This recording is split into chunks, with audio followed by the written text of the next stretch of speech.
जो विभाग आहे हे नवी मुंबईचं हृदय आहे आणि या नवी मुंबईच्या हृदयामध्ये आपण जेवढी कामं करतो ती संपूर्ण शाळा असतील, कॉलेज असतील.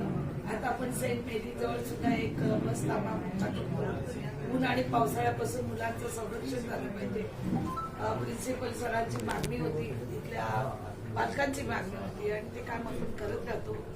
चांगली कामं नेहमी करत राहतात. लोक चांगल्या कामाची दखल घेतात.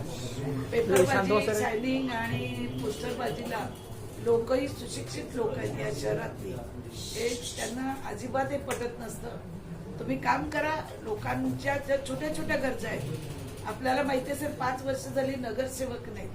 ही नगरसेवकांची कामं सुद्धा मी केलेली आहेत. आयमॅक्स लावून दिलेलं आहे. आता बघितलं सेंट मेरी जवळ केवढा मोठा आयमॅक्स लागलेला आहे, दिवे लावलेले आहे. हे आपण सगळी कामं गल्ली गल्लीत पण केली, जेणेकरून इथली शाळा, कॉलेज, नागरिक यांना नगरसेवक नाही याची कुठेही खंत वाटू नये की आम्हाला गेले 5 वर्ष नगरसेवक नाही म्हणून ती कामं सुद्धा आपण केलेली आहेत. आज जवळजवळ 6 ठिकाणी आपण उद्घाटन केलेले आहे. आणि दुसरी तुम्हाला गोष्ट सांगायची तर आपण super specialist hospital, medical college 10 तारखेला आपण मोर्चा काढणार होतो.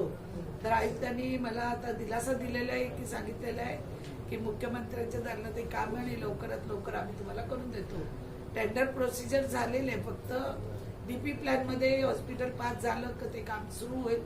कारण इतक्या कामामध्ये अडचणी आल्यानंतर सुद्धा आपण ते काम केलेलं आहे लोकांच्या स्वास्थ्यासाठी. आता पुढच्या 11 तारखेला महाराष्ट्र भवनाचं माननीय मुख्यमंत्री, उपमुख्यमंत्री यांच्या शुभ हस्ते उद्घाटन, भूमिपूजन होणार आहे.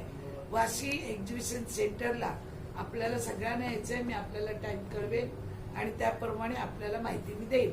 पण 11 तारीख फिक्स झालेले. पहिला ते लोक उलव्याला येतील एअरपोर्टवरती. तिथून जे विलक्तीचं विमान आहे त्याच्यानंतर ती पाहणी करून मग आपल्याकडे हा कार्यक्रम 4-4:30 असं काही वाजतील. ते आम्हाला एक्झॅक्टली टाइम दिला नाही. त्या टायमाला कार्यक्रम होईल. आपण सर्वांनी तरी प्रसिद्धी देऊन जास्तीत जास्त लोकांनी महाराष्ट्र जे भवन आहे महाराष्ट्रात त्याचा गोर गरीब इतरांना फायदा होणार आहे. विद्यार्थ्यांना होणार आहे, अधिकाऱ्यांना होणार आहे, आपल्या सगळ्यांना होणार आहे. त्याचा आपण सगळ्यांनी मोठ्या प्रमाणात लोकांना आपल्या माध्यमातून बोलवत आहे.